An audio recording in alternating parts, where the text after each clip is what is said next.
Allora abbiamo la professoressa Cecilia Urania Beni, la signora Beni è la moglie di un noto gnomonista della nostra regione che era San Pierino.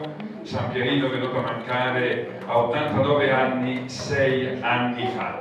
Era considerato, e lo è per noi tuttora, il padre dei gnomonisti del Friuli Venezia Giulia. Era l'unica persona che faceva le sue meridiane ad affresco. Lui ne ha fatte, penso, 120. Abbiamo una sua bellissima meridiana ad ore astronomiche qui nel nostro cortile delle meridiane, e la prima praticamente di questa parete qui proprio in fondo.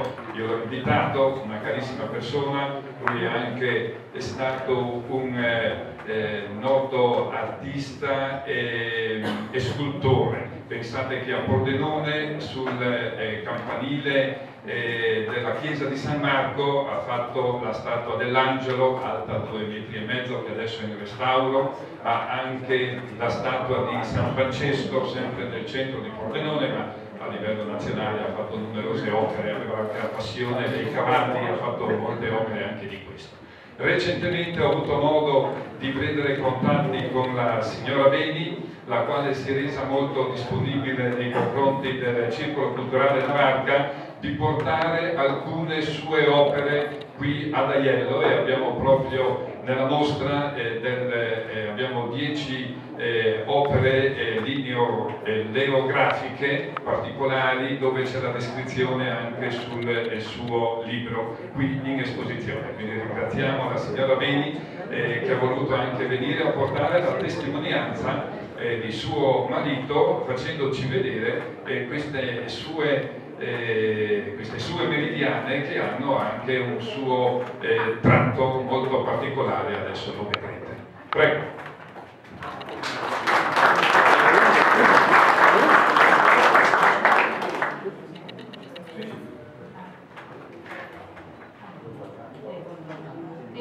È un piacere per me presentare le opere di Pierino Sam, che è stato attivo, nato nel 1921, e quindi ha cominciato a essere attivo in questo settore nel dopoguerra, negli anni 50 e 60.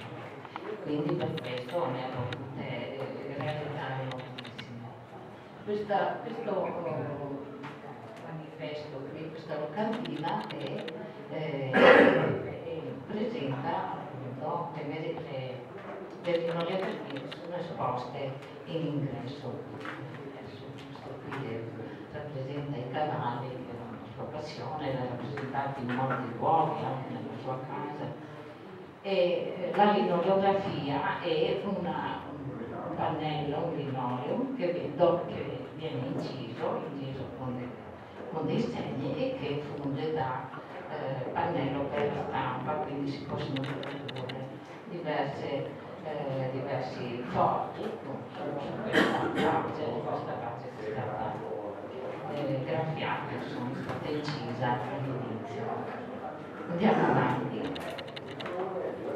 Questo qui l'autore sta componendo la meridiana che si trova all'ingresso sulla sinistra delle porte.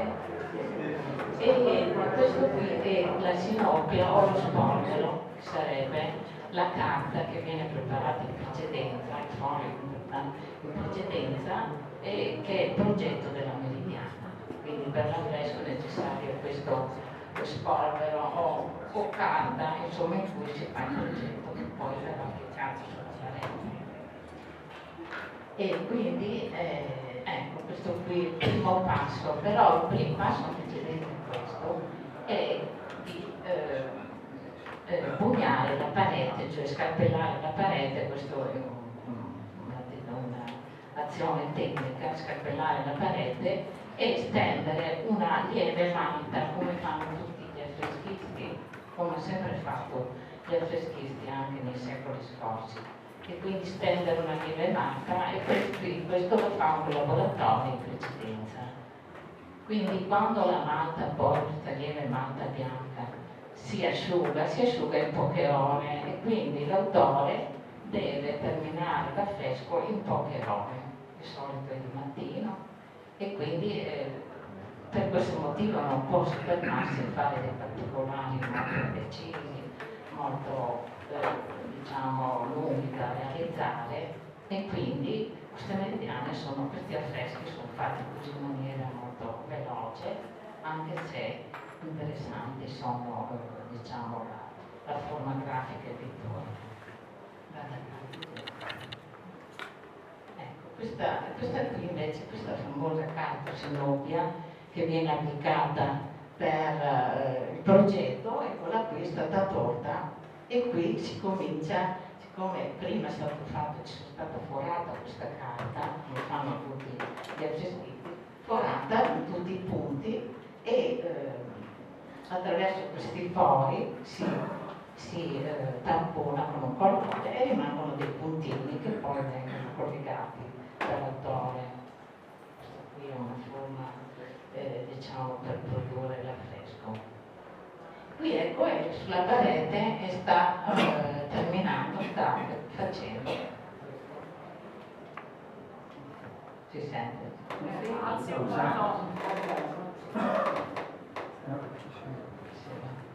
Sta facendo qui allora questo collegamento con i puntini che sono stati fatti in precedenza. Ecco, andiamo avanti, vediamo. Sì, ecco qui, allora qui sta terminando, quindi in poche ore viene fatto questo affresco. In poche ore sono venuti anche gli studenti di Aiello a vedere quando stava terminando questa opera. Quindi prima fa il disegno grafico e poi aggiunge eventualmente i colori successivamente, quindi deve fare velocemente questa cosa prima che si asciughi, e questo rimane poi permanente, perché anche se ci piove sopra l'affresco non si rovina. E quindi ecco, gli studenti sono questi che avranno 11-12 anni, no? Sono delle scuole medie di Aiello,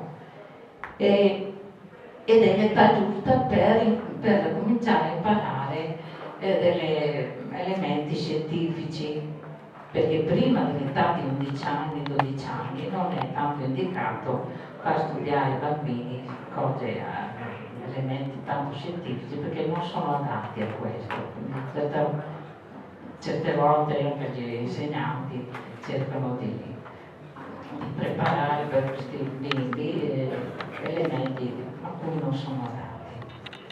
Invece questa età è quella più adatta, perché si sono solidificati i ragazzi, hanno una struttura ossea più solida e sono adatti anche a sentire, a ascoltare e a praticare la scienza vera e propria. Va bene, andiamo avanti e vediamo terminata. Va bene, questa qui la vediamo terminata, quindi in poche ore sempre.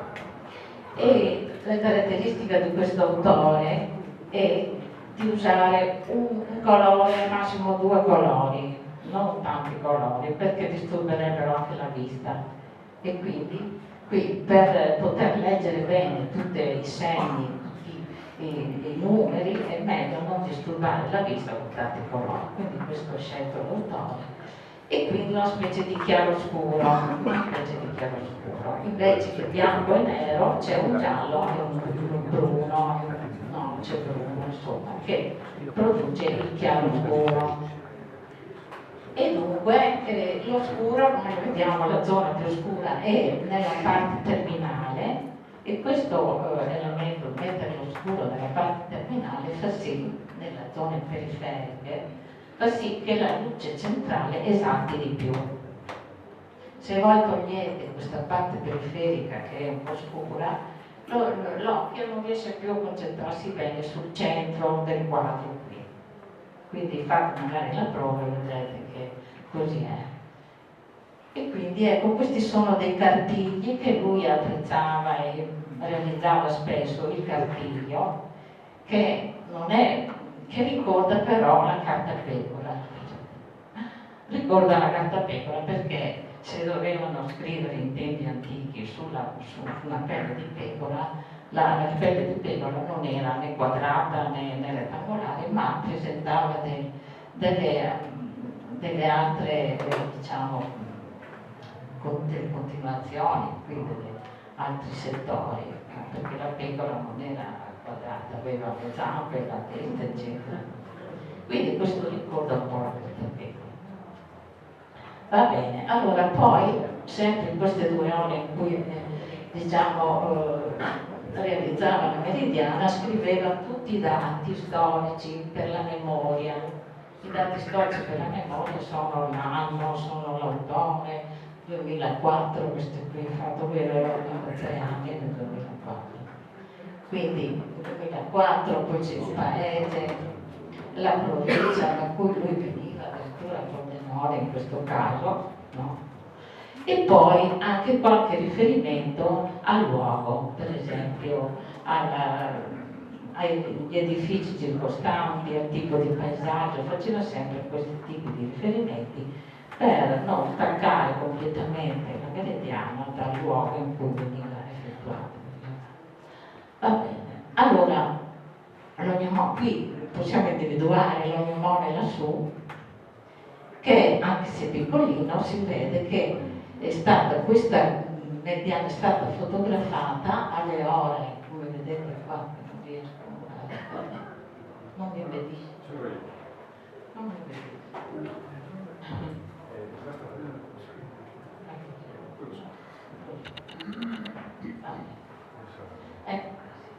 Allora, questa fotografia è stata fatta alle ore, come vedete qui, no, alle 3, o 2:40, insomma, 2:43, e osservando anche la Meridiana si nota che cosa? Si nota anche in che mese è stata fotografata, se l'ombra appare qui nella parte superiore, cioè nella linea non equinoziale, l'altra che è la solstiziale, nella linea solstiziale. Se l'ombra tocca la linea solstiziale, che è questa, significa che può essere verso il mese di in inverno, insomma novembre. Quindi guardando l'ombra, anche se non si è lì al momento, si può sapere quando è stata fatta la fotografia. Quindi alle 3 del novembre, presumibilmente, insomma è novembre dove il solstizio d'autunno.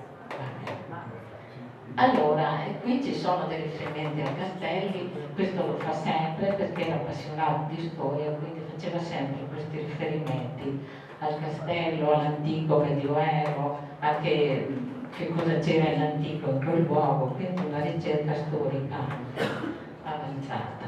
Va bene, andiamo avanti. Vabbè, questa è una piccola meridiana fatta nelle zone austriache dove c'era un museo, dove c'è ancora adesso un museo all'aria aperta, un museo della prima guerra mondiale, della grande guerra all'aria aperta, quindi qui c'è scritto fra gli 17. Questa è una meridiana a carattere semplice, come diciamo coloristico, non si vede bene i colori, comunque ci sono le stelle alpine e il sole, così, sono elementi semplici, essendo stata fatta in montagna, ecco, c'è il sole e solo le stelle alpine. Questi sono i riferimenti al paesaggio. Questo invece, vedete che c'è ancora l'impalcatura, tutto qui. Questo qui è una meridiana in cui lui ha scritto proprio tutto quello che c'era vicino a questa casa, a questo edificio. Vicino a questo edificio c'era un sito archeologico di San Martino e quindi accanto qui verso la destra, verso l'Oriente, c'era un sito archeologico a Tiezzo di Pordenone, che sarebbe 4 km a sud di Pordenone. C'è questo sito archeologico che lui assieme ad altri amici ha trovato, insomma, ha catalogato, ecco, è andato alla ricerca per 30 anni, ha cercato oggetti e si è interessato di questi siti che erano a sud di Pordenone. E allora nei pressi di un sito il proprietario di questa abitazione che era in ristrutturazione gli ha chiesto di fare la meridiana prima ancora di ristrutturare la casa, perché questo vedete ancora i mattoni, perché si può fare l'affresco prima ancora di ristrutturare la casa, perché poi si fa l'intonaco intorno, tutto intorno.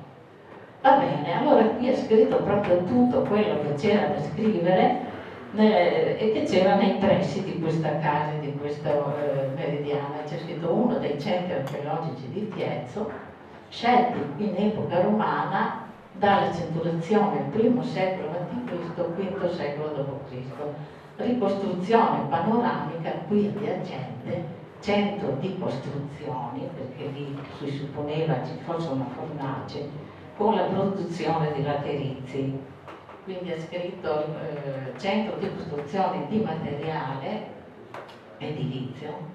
Poi c'era allevamento, greggi, tessiture e terrecote. Insomma, ha ideato nella sua ricerca storica che lì vicino, in antico 2000 anni prima, ci fosse anche l'allevamento delle pecore, degli animali, la tessitura, una fornace e un insediamento romani, come anche è possibile ci sia stato.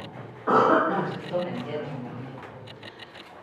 È interessante che addirittura ha ideato, sempre in queste 2 ore di lavoro, ha ideato, ma aveva preparato prima la carta naturalmente, ha ideato il villaggio che poteva esserci 2000 anni prima, questa è la fornace, con gli insediamenti tutti intorno.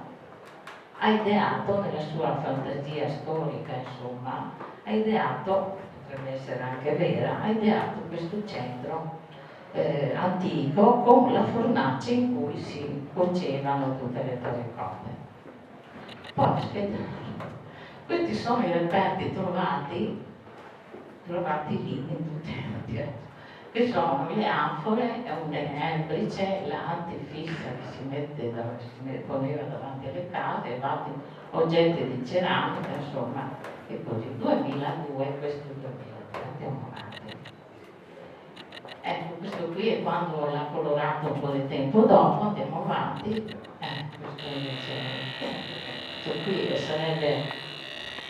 Abbiamo presentato questa foto per brevemente avere un concetto sui colori, non so se interessa a tutti, comunque questa è una fotografia presa dal satellite, questo è il Sole che proietta sulla Terra i raggi che sono bianchi, come vedete, e intorno c'è azzurro. Secondo la teoria di un tedesco, uno svizzero, insomma, che ha studiato la teoria dei colori, la luce, cioè i colori si formano nell'incontro tra luce ed ombra e l'azzurro si forma quando la luce sta tra noi e l'ombra. Andiamo avanti per questo. Ecco, questo qui è sempre uno studio che ho inserito perché mi sembrava interessante anche, perché per vari motivi, insomma. Questo qui è cerca dei colori ideati da Goethe nel suo scritto stampato a Tübingen nel 1810. Aveva studiato i colori, questi sono quelli della scobaleno, scusate, una divagazione di tipo scientifico.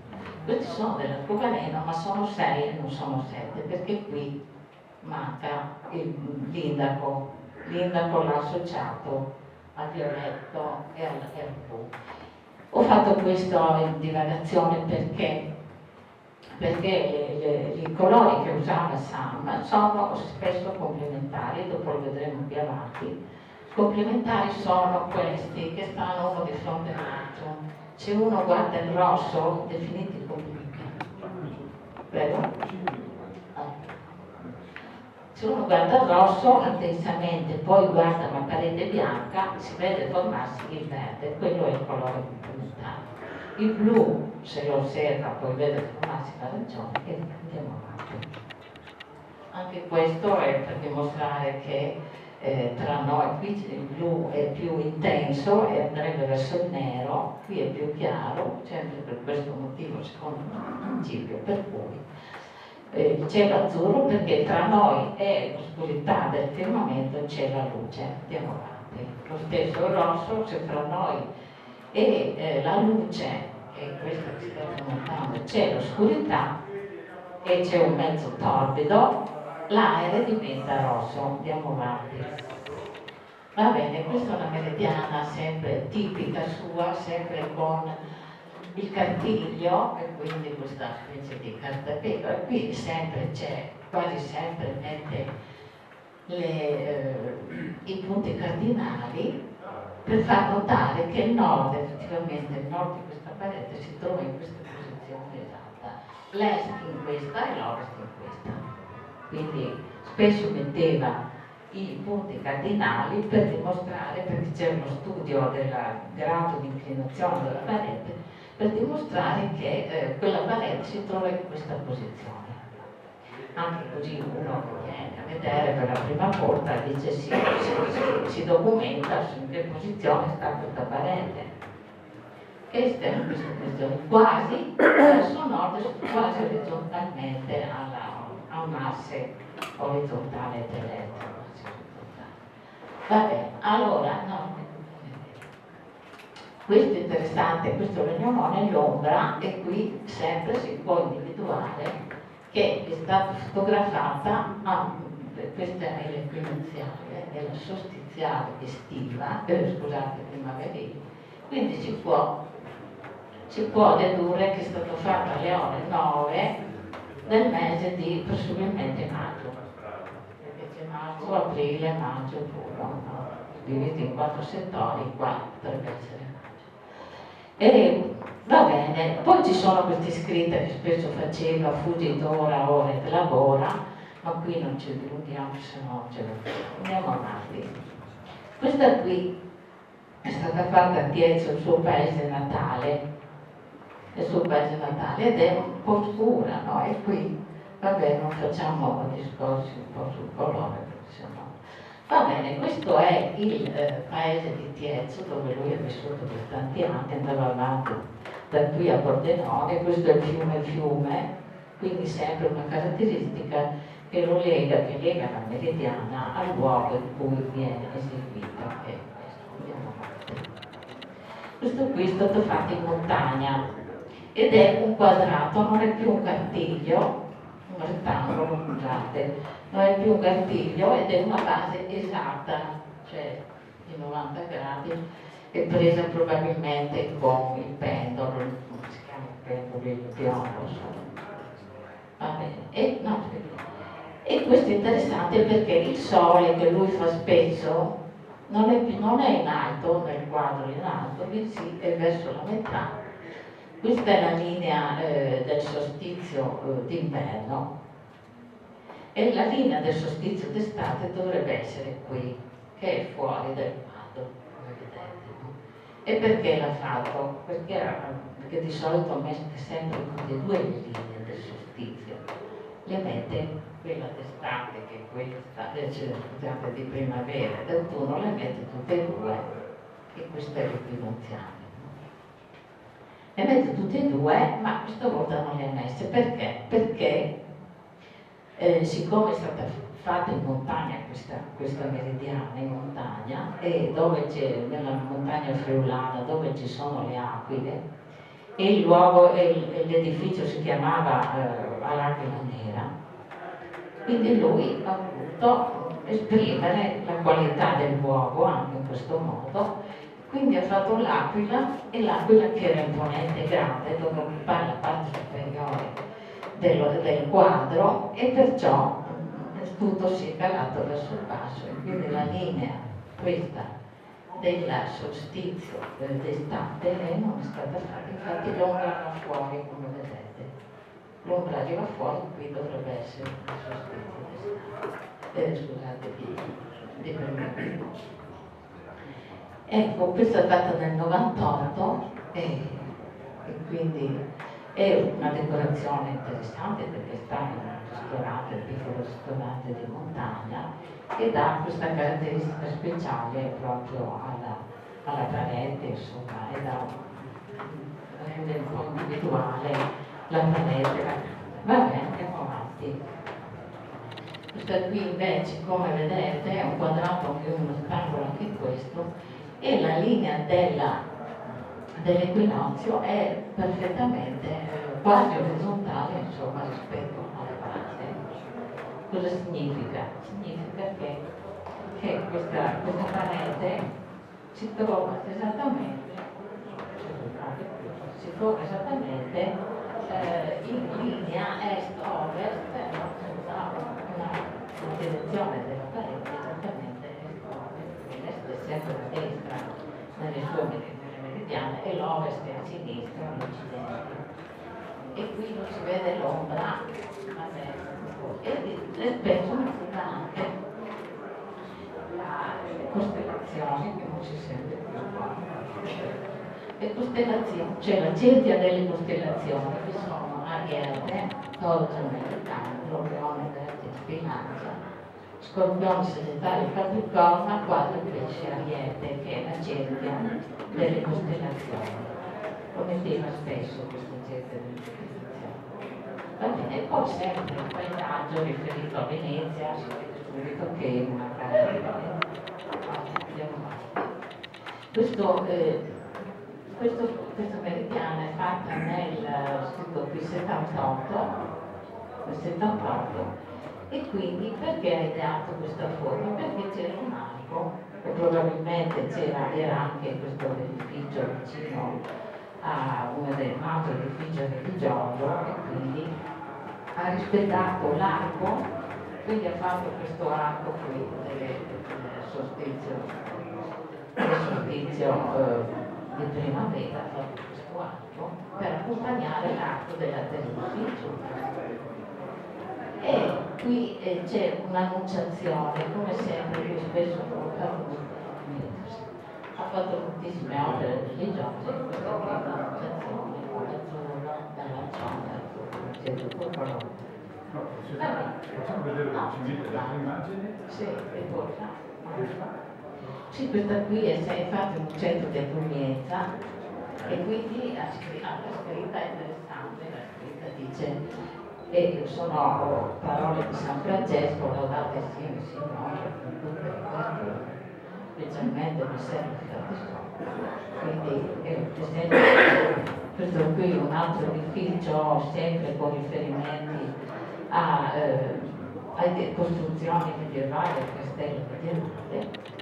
Anche questo, a caso conclusione, questo veramente accusando di Pordenone, di zoccola di Pordenone, questo è a Piancavallo, quindi questi cavalli che trascinano il calo del sole e quindi sono diabetiche, probabilmente la montagna è piena di boschi. Questa invece è la fonderia artistica dove faceva fondere molti bronzetti, anche statue in bronzo che sono nelle varie piazze di Pordenone.